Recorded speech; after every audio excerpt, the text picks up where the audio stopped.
Hello everyone, welcome back on commerce hurricanes. बच्चों, आज की वीडियो में हम दो टॉपिक डिस्कस करने वाले हैं, sources of human values and significance of human values. Sources of human value का मतलब होता है कि जो ह्यूमन वैल्यूज हमारे अंदर आती हैं उनके सोर्सेज क्या है, यानी वो हमें कहाँ कहाँ से मिलती हैं। कितने तरह की ह्यूमन वैल्यूज होती हैं जो हम ऑलरेडी डिस्कस कर चुके हैं। अब ये सभी ह्यूमन वैल्यूज हमें किसी एक जगह से नहीं मिलती, अलग अलग जगहों से मिलती हैं, तो इन चीज़ों को ही हम सोर्सेज कहते हैं। सोर्सेज टॉपिक कराने से पहले मैं आपसे एक बात कहना चाहूँगी कि जो सोर्सेज हैं उससे रिलेटेड मैं आपको एक ट्रिक भी बताऊँगी। वो ट्रिक आपको सोर्सेज के सारे पॉइंट्स लर्न करने में हेल्प करेगा, तो इसीलिए वीडियो को एंड तक ज़रूर देखना है और वीडियो को दोस्तों के साथ शेयर भी करना है। तो बात करते हैं हम सोर्सेज की। हमारे पास डिफरेंट तरह के सोर्सेज हैं, जैसे कि cultural, religion, personal experience,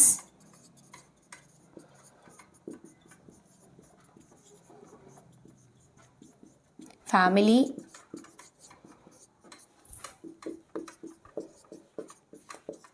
education, society,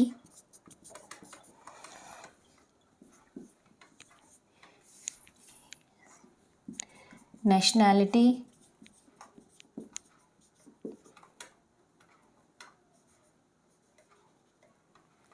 and philosophy.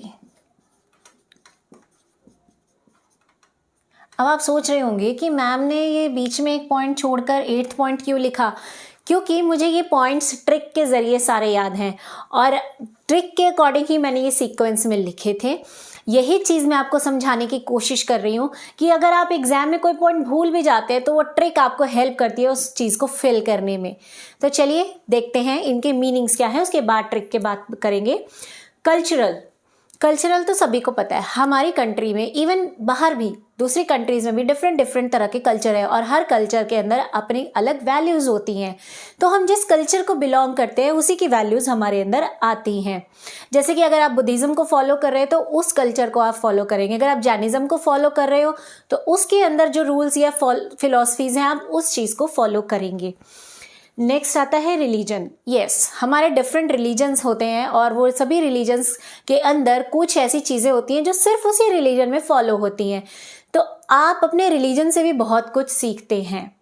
जैसे कि अगर हम बात करें कि गुरुद्वारे में जैसे हमने देखा है सेवा करते हैं, लंगर लगाते हैं, जूतों की सेवा होती है ना, ये सारी चीज़ें उनके रिलीजन में होती हैं, तो वो वहाँ से वो चीज़ें सीखते हैं।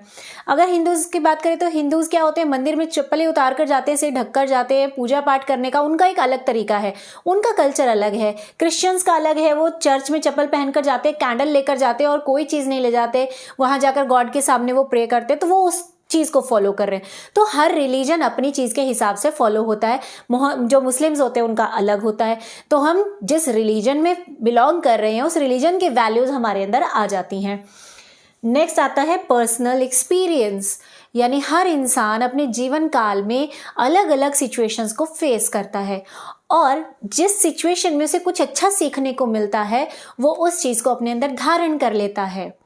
जैसे कि एक बहुत अच्छा एग्जाम्पल लेते हैं कि सपोज करते हैं आप सड़क पर कहीं जा रहे हैं और आपने किसी का मोबाइल फ़ोन गिरा देखा, या ये कहिए आपके सामने एक पर्सन जा रहा था, उसके हाथ से उसकी जेब से उसका मोबाइल फ़ोन गिर गया, उसे पता नहीं चला, आपने उसका फ़ोन उसे लौटा दिया, वो बहुत खुश होगा, आपके लिए आभार व्यक्त करेगा, हो सकता है आपको छोटी सी ट्रीट भी दे दे, तो आपको बहुत अच्छा लगेगा। आप ये चीज़ आगे लोगों को या अपने बच्चों को भी बताएंगे। तो आपने वो जो वैल्यू थी ना ऑनेस्टी की, कि आपने ईमानदारी दिखाई, वो बहुत अच्छा ही फील करेगा, आपको लगेगा कि हाँ ऑनेस्टी दिखाने से अच्छा होता है, तो आप वो चीज़ अपने अंदर डाल लेंगे। इसी तरह बच्चों को सिखाएंगे, आगे आपके बच्चे भी वो चीज़ धारण कर लेंगे। ठीक है। फैमिली के अंदर भी अलग अलग वैल्यूज़ होती हैं। जिस तरह की फैमिली होगी, जिस चीज़ को वो फॉलो करेगी, आगे बच्चे भी वही चीज़ लेते जाएंगे। अगर फैमिली में डिसिप्लिन है, ऑनेस्टी है, प्यार है, कॉपरेशन है, तो आगे बच्चे भी वही चीज़ें सीखते हैं।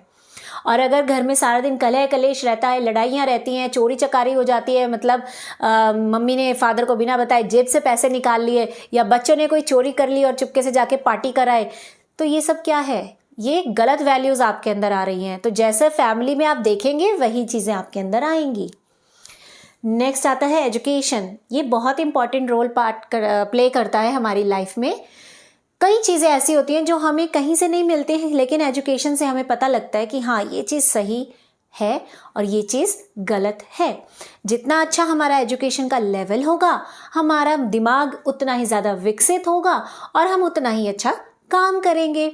इसके लिए मैंने आपको बहुत टाइम पहले एक एग्जाम्पल भी दिया था कि पुराने टाइम पर बहुत सी कुरीतियाँ चल रही थी, जैसे कि दहेज प्रथा, भ्रूण हत्या यानी लड़कियों को मार दिया जाता था, सती प्रथा थी यानी हस्बैंड के मरते ही वाइफ को चिता में जिंदा जला दिया जाता था, विधवा विवाह होते नहीं थे, बाल विवाह कर दिए जाते थे। तो इस तरह की कुरीतियां जो थी वो कैसे खत्म हुई? वो एजुकेशन से खत्म हुई। धीरे धीरे लोग शिक्षित हुए, उन्हें समझ आने लगा कि लड़का और लड़की दोनों बराबर है, जितना जीने का अधिकार लड़के को है उतना ही लड़की को भी है। तो उनकी अपलिफ्टमेंट के लिए काम होने लगा और धीरे धीरे समाज बदलने लगा। तो एजुकेशन भी हमारे अंदर अच्छी वैल्यूज डालती हैं। नेक्स्ट आता है सोसाइटी। जिस समाज में हम रह रहे हैं उस समाज के कानून कायदे होते हैं जो हमें मानने पड़ते हैं, तो हम सोसाइटी से भी बहुत सी वैल्यूज सीखते हैं। फिलॉसफी का मतलब होता है कि हम जिस कंट्री में रह रहे हैं या जिस एनवायरनमेंट में हम रह रहे हैं वहाँ की फिलॉसफी कैसी है, वहाँ कैपिटलिज्म है, सोशलिज्म है, किस तरह की चीज़ चल रही है, आइडियोलॉजी कैसी है। तो जैसा आइडियोलॉजी होगा, जैसा सिस्टम होगा, हमारे अंदर वैसी ही वैल्यूज़ आएंगी। अगर तानाशाही चल रही है तो हम भी दब के डर के रहना पसंद करेंगे। अगर डेमोक्रेसी है तो हम डेमोक्रेसी को फॉलो करेंगे, फ्रीडम के साथ रहना पसंद करेंगे, तो हमारी वैल्यूज वैसी बन जाएंगी। नेक्स्ट आता है नेशनैलिटी, यानी जिस नेशन में आप रह रहे हो उस नेशन के भी बहुत से कायदे कानून होते हैं जो हमें मानने पड़ते हैं। जैसे कि इंडिया की वैल्यूज अलग हैं, अमेरिका की वैल्यूज अलग होंगी, चाइना की वैल्यूज अलग होंगी। हर कंट्री की अपनी वैल्यूज होती हैं जो वो फॉलो करते हैं। तो ये तो हुए सोर्सेस। आप चाहें स्क्रीनशॉट भी ले लीजिए। अब इसकी एक ट्रिक मैंने आपसे कहा था, प्रॉमिस किया था बताऊंगी, वो भी देख लेते हैं।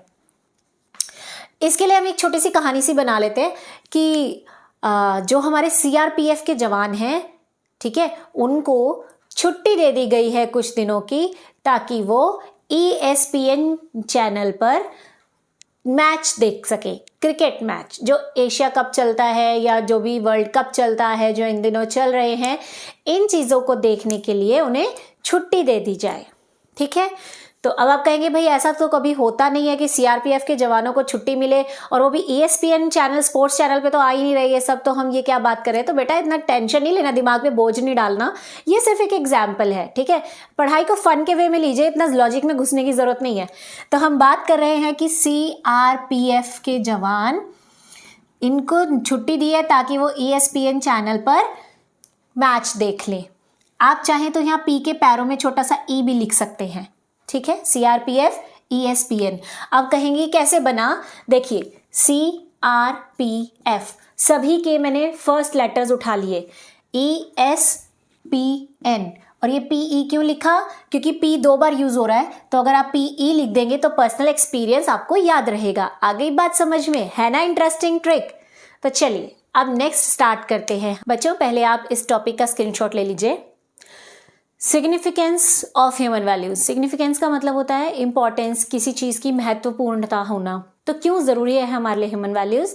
फर्स्ट पॉइंट है गाइडेंस, क्योंकि ये हमें गाइडेंस प्रोवाइड करते हैं कि किसी भी सिचुएशन में हमें क्या डिसीजन लेना चाहिए और कैसे लोगों के साथ मिलकर काम करना चाहिए।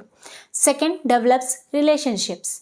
सोसाइटी में जब आप रह रहे होते हैं तो आपके पास डिफरेंट रिलेशनशिप्स होती हैं, दोस्ती की, परिवार की, नेशनैलिटी की। तो ये सारे रिलेशन अच्छे से निभाने के लिए आपके अंदर अच्छे वैल्यूज़ होना ज़रूरी है। नेक्स्ट, पर्सनल डेवलपमेंट, यानी एक इंसान का पर्सनल ग्रोथ उसके ह्यूमन वैल्यूज़ पर डिपेंड करता है। अगर उसके पास अच्छी वैल्यूज़ हैं, वो लोग उसे पसंद करते हैं, वो लोगों के साथ अच्छा बिहेव करता है, सबको इक्वालिटी से रखता है, तो ऑब्वियसली उसकी खुद की भी ग्रोथ होगी। अगर वो अच्छी सोसाइटी में है जहाँ अच्छी एजुकेशन है, फ्रीडम है, तो ऑब्वियसली वो खुद भी ग्रो करेगा। अगर वो तानाशाही वाले माहौल में रह रहा है तो उसकी ग्रोथ नहीं हो पाएगी। तो हमारे ह्यूमन वैल्यूज़ हमारी डेवलपमेंट पे भी इफेक्ट डालते हैं। सोशल कोहेजन, यानी सोसाइटी में मिलकर रहना। सोसाइटी क्या है? कॉम्बिनेशन ऑफ ह्यूमन बींग्स, और ये ह्यूमन बींग क्या है? Different culture, religion, caste, nationality को बिलोंग करते हैं। और इतने सारे लोगों के साथ मिलकर रहना बहुत मुश्किल है। आप ऐसा तभी कर पाएंगे जब आप उनको रिस्पेक्ट करेंगे और वो आपको रिस्पेक्ट करेंगे। तो कैसे मिलजुल कर रहा जाए, ये हमें ह्यूमन वैल्यूज सिखाती हैं। एथिकल डिसीजन मेकिंग, किसी क्रिटिकल कंडीशन में अगर आपको समझ नहीं आ रहा कि मुझे क्या डिसीजन लेना चाहिए, तो उस कंडीशन में ये आपकी ह्यूमन वैल्यूज आपको हेल्प करती हैं। जैसे कि सपोज करते हैं कि आपको किसी ने 2 थप्पड़ लगा दिए, ठीक है, आप सड़क पर जा रहे थे, अचानक से सामने वाले से आपकी टक्कर हो गई और गलती आपकी थी, उसने आपको थप्पड़ लगा दिया। अब कुछ लोग तो ऐसे होंगे कि बदले में रिवर्ट करेंगे, उसको और मारेंगे और फाइट शुरू हो जाएगी। कुछ ऐसे होंगे जो रियलाइज करेंगे कि हाँ मेरी मिस्टेक है, अगर मैं गलत तरीके से आ रहा हूँ तो बड़ा एक्सीडेंट हो सकता था, उसकी या मेरी जान को खतरा हो सकता था। तो आपने क्या डिसीजन लिया कि हाँ अगर उसने गुस्से में मुझे मारा है तो सही किया है क्योंकि मेरी गलती थी, ठीक है। तो किस कंडीशन में क्या डिसीजन लेना है वो आपकी वैल्यूज पर डिपेंड होता है। नेक्स्ट आता है वेल बीइंग और हैप्पीनेस, मतलब अगर आप खुश रहना चाहते हैं तो उसके लिए आपके अंदर अच्छे वैल्यूज होनी चाहिए, क्योंकि अगर आप ऑनेस्ट हैं, लवेबल हैं, जस्टिस करते हैं, फ्रीडम के साथ रहते हैं, सबको इक्वालिटी से देखते हैं, तो सभी आपको पसंद करेंगे। अगर आप ट्रस्टवर्दी पर्सन हो तो सब आपको पसंद करेंगे और ऐसे कंडीशन में आप हमेशा खुश रहेंगे क्योंकि आपके ज़्यादा से ज़्यादा दोस्त होंगे, ठीक है।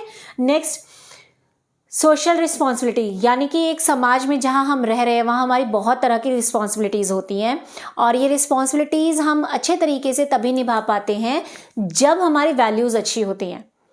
अगर हमारी वैल्यूज़ हैं कि बिना बात के मार धाड़ करो, तोड़फोड़ करो, तो क्या करेंगे, हम पत्थर उठाएंगे, स्ट्रीट लाइट फोड़ देंगे, ठीक है। बस में बैठे हैं, बस की सीट फाड़ देंगे। स्कूल में गए हैं, स्कूल के फ्लावर पॉट तोड़ कर आ जाएंगे। क्यों? क्योंकि हमारे वैल्यूज़ अच्छे हैं ही नहीं। लेकिन अगर आप समाज में रह रहे हो तो आपकी वैल्यूज अच्छी होनी चाहिए। आपको ये समझना चाहिए कि अगर आप समाज को नुकसान पहुंचा रहे हो तो अल्टीमेटली आप खुद को नुकसान पहुंचा रहे हो, ठीक है। नेक्स्ट आता है कल्चरल प्रिजर्वेशन, यानी कि कल्चर को बचा के रखना। हर कल्चर में कुछ अच्छी वैल्यूज होती हैं और हमें वो बचा के रखनी चाहिए ताकि आने वाली पीढ़ियां अच्छी बनी रहें, ठीक है। नेक्स्ट आता है रोल मॉडलिंग। रोल मॉडलिंग का मतलब होता है ये नहीं कि आप वॉक कर रहे हैं मॉडल बन के रैंप वॉक पे। रोल मॉडलिंग का मतलब होता है कि आप एक आदर्श बनिए दूसरों के लिए। लोग आपके एग्जाम्पल सेट करें कि भाई देखो उसको, वो कितना ईमानदार है, देखो वो कितना समझदार है, कितना शांत है, कभी किसी के साथ भेदभाव नहीं करता, है ना। जैसे मदर टेरेसा है, अन्ना हजारे हैं, स्वामी विवेकानंद जी हैं। इन सब के एग्जाम्पल्स हम क्यों देते हैं? क्योंकि इन्होंने महान काम करे, इनके वैल्यूज बहुत ऊंचे हैं, इतने ऊंचे कि शायद वहां तक हम पहुंच भी नहीं सकते। तो हमें क्या करना चाहिए, अपनी वैल्यूज हाई रखनी चाहिए, एक रोल मॉडल बनने की कोशिश करनी चाहिए ताकि आने वाली पीढ़ियां और अच्छी बने। नेक्स्ट फुलफिलमेंट एंड मीनिंग, आपकी लाइफ को सही मायने में दिशा देते हैं वैल्यूज, आपको एक अच्छा इंसान बनाती हैं, आपको पूरा करती हैं, समाज में रहने लायक बनाते हैं। वरना इंसान और जानवर में ज़्यादा फर्क नहीं है। इंसान और जानवर में सिर्फ बुद्धि का फर्क है ना। हम बुद्धिमान हैं, समझदार हैं, हम सोच समझ के चीज़ें करते हैं, इसीलिए हम इंसान हैं, ठीक है। तो ये सारी चीज़ें क्या है, हमारे ह्यूमन वैल्यूज़ की वजह से ही हमें ये चीज़ें मिल पा रही हैं। तो आई होप आपको कॉन्सेप्ट क्लियर हो गया है। अगर कोई डाउट है तो कमेंट सेक्शन में ज़रूर पूछिएगा, वीडियो लाइक कीजिएगा, शेयर कीजिएगा और चैनल सब्सक्राइब करना मत भूलिएगा। Have a good day.